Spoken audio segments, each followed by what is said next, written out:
The Haunting of Birdbridge.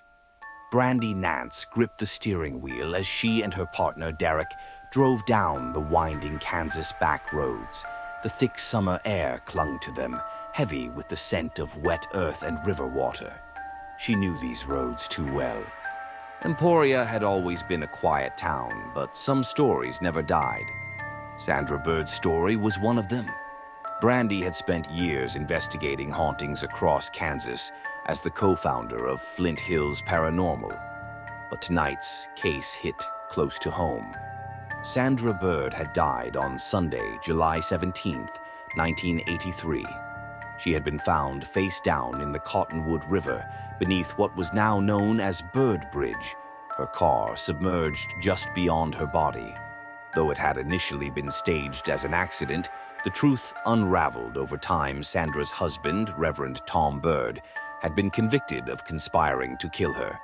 He hadn't acted alone either. His mistress, Lorna Anderson, had played a role in the crime. Still, despite the convictions, whispers of doubt remained. Some believed there were other hands involved in Sandra's murder, that more people knew the truth. But another mystery had grown from the tragedy. Locals swore Birdbridge was haunted. Visitors reported hearing Sandra's screams, feeling cold hands push them when they got too close to the railing. Some had even seen a figure in the water, a woman in a pale dress, floating just beneath the surface. Brandy wasn't sure what she believed, but she knew one thing. If there was a haunting at Birdbridge, Sandra Bird wasn't resting. Tonight, she and Derek would find out why. They parked on the shoulder of the narrow dirt road leading to Birdbridge. The old metal structure loomed ahead, rusted beams stretching over the still black water below. Derek shuddered. Man, this place feels wrong.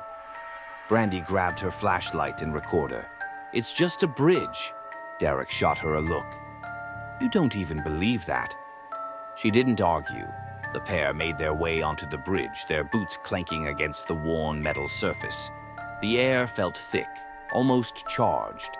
Somewhere in the distance, a bullfrog croaked. Brandy set down the EVP, electronic voice phenomena recorder, and switched it on. The red light blinked, capturing any potential voices beyond the human ear. She took a deep breath. If there's anyone here, Sandra Bird, if you're with us, can you give us a sign? Silence. Derek checked the temperature gauge. We just dropped 10 degrees. Brandy's skin prickled. That wasn't normal. A faint clink echoed from behind them. Brandy whipped around. Did you hear that? Derek nodded, his face tense. Sounded like metal, like something grabbing the railing. Then, from beneath them, a splash. Brandy's stomach twisted.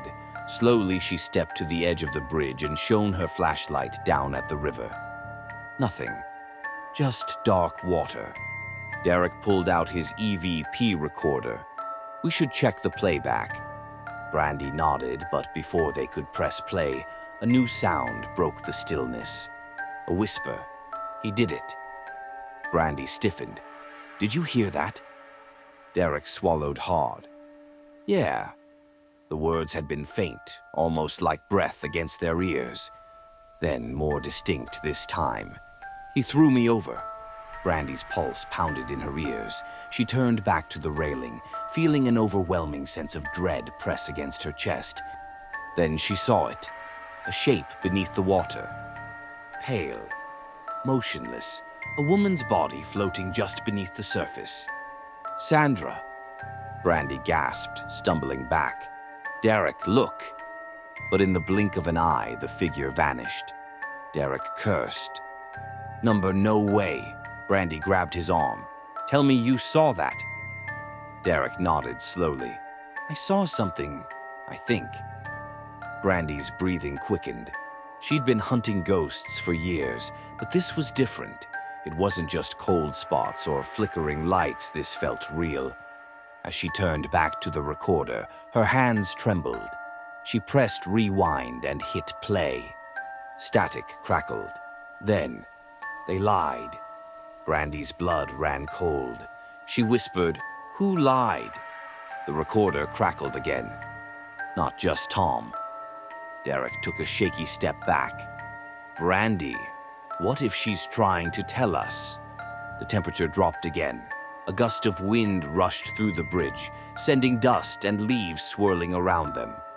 Then a scream tore through the night. The sound was inhuman, a wail of grief and rage that made Brandy's knees buckle. The bridge trembled, the river churned below. Then, something shoved Brandy from behind. She barely had time to react. Her hands flew out, grabbing the rusted railing just in time. "Brandy!" Derek lunged, grabbing her wrist. Her body dangled over the river, feet kicking above the dark abyss where she'd just seen Sandra. Terror seized her chest. She could still hear the scream echoing inside her skull. Derek pulled her back onto the bridge. What the hell was that? Brandy sat up, shaking, her back pressed against the railing.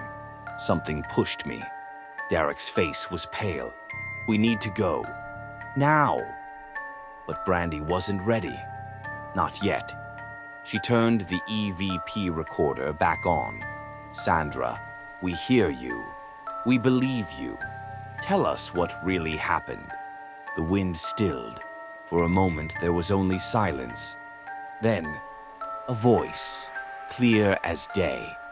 "Find the rest." Brandy and Derek sat in the car, the recorder between them. Neither spoke for a long time. The message was clear. Sandra Bird wasn't at peace. The courts had convicted Tom Bird, but had the full truth really been uncovered? Brandy thought about the other names whispered in old case files, the contractor some believed had been hired, the rumors of additional accomplices. Had more people known? One thing was certain. Sandra hadn't moved on, and until the truth was fully revealed, she never would. As Brandy started the car, she glanced back at the bridge. For just a second, she swore she saw a figure standing at the railing, watching, waiting.